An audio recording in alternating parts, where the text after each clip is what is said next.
Welcome back to The Explainer. All right, let's jump straight into it. Today, we're cracking open what is essentially an ancient blueprint for institutional survival. We are looking at a specific excerpt from the 10 Recitations Venia, specifically Scroll 50. Now, I know you might hear the word Venia and instantly picture dusty, esoteric monastic rules. But honestly, what we actually have right here is an absolute masterclass in community management, conflict resolution, and leadership accountability. It is totally fascinating. I mean, think about it. How did a community of diverse, incredibly driven individuals manage to live together thousands of years ago without their entire society just completely collapsing under the weight of human ego? Well, the answer's right here in this text. It wasn't just meditation or some kind of magic. It was a highly structured, meticulously designed system of laws. This text literally anticipates human friction and builds a brilliant, robust bureaucratic system to extinguish it before it tears the whole community apart.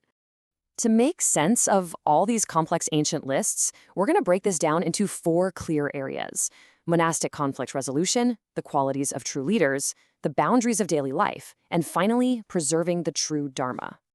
Starting off with Section 1, monastic conflict resolution, and the inevitability of disputes.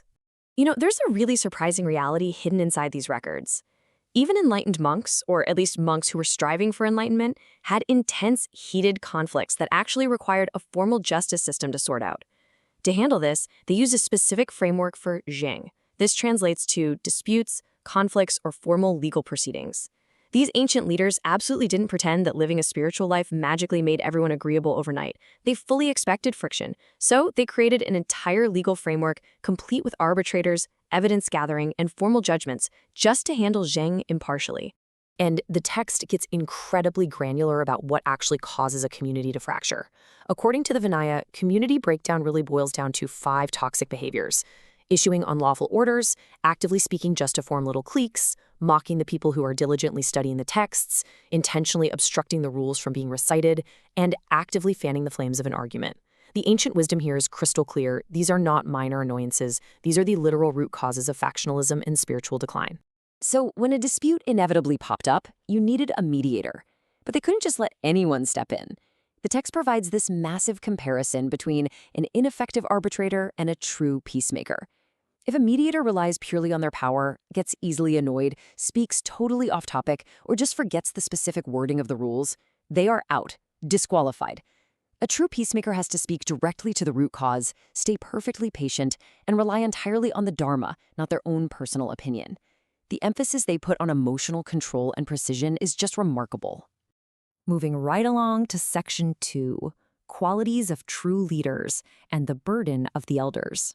Being a leader and holding power in this highly regulated community was a massive burden. It required immense self-awareness and absolute accountability.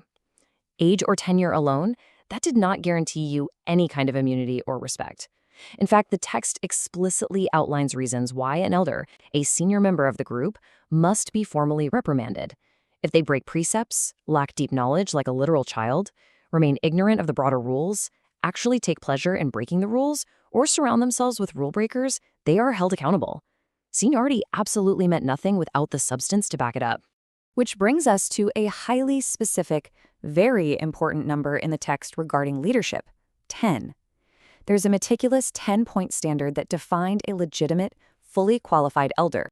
Just look at how the marks of a true elder completely blend deep spiritual accomplishment with practical, everyday competence. A true leader isn't just somebody who is great at meditating. They have to possess their dwelling without fear of legal challenge, meaning their worldly affairs are perfectly in order. They've extinguished their personal anger. They naturally inspire purity in the people around them. They're eloquent and clear, meaning they can actually communicate the rules effectively. And of course, they completely understand the core philosophy, the 4 noble truths. It is a wildly high bar to clear. Okay, on to Section 3, boundaries of daily life and the micro-mechanics of purity. Now, all those grand leadership concepts are totally useless if they aren't enforced through daily habits. The Vinaya is famous for its hyper-specific rules, and this is such a fantastic example. When a monk enters the assembly to sit in judgment of a dispute, they can't just casually stroll in. They have to follow these specific physical steps: remove their leather shoes to show respect, uncover their right shoulder, and keep their arms uncrossed. They literally talk about not folding their robes back, to force a physically open, undefensive posture. And finally, They must forcefully generate a compassionate, unbiased mind before speaking a single word. They were using physical humility to enforce mental clarity. And these rules went way beyond just the assembly hall. The text actually outlines 5 specific, highly inappropriate places for a monk to visit casually. Notice how these all relate to places where women reside: unmarried girls, widows, married women, courtesans, or even the quarters of nuns. Why? This was entirely a preventative measure. Yes, it was designed to protect the individual monk from temptation, but more importantly, it protected the entire community from even the slightest appearance of impropriety or scandal in the public eye. So the core takeaway here is that institutional purity is definitely not just some lofty ideal, it is a daily physical practice. A lasting community is built strictly on the micro habits of its members. You literally cannot have a harmonious society at the macro level if the micro actions of the individuals are chaotic. Finally, let's wrap up with Section 4, preserving the true Dharma and the ultimate stakes.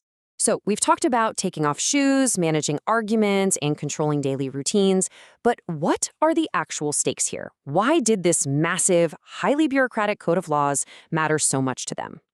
Because the survival of spiritual liberation itself was on the line. The text gives us this incredible direct quote from the Buddha, speaking to one of his chief disciples, Upali.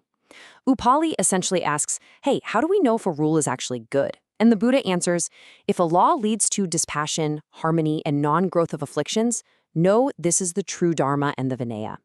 That, right there, is the ultimate metric. A rule isn't good just because someone wrote it down. It's only good if it functionally creates peace and reduces suffering within that community.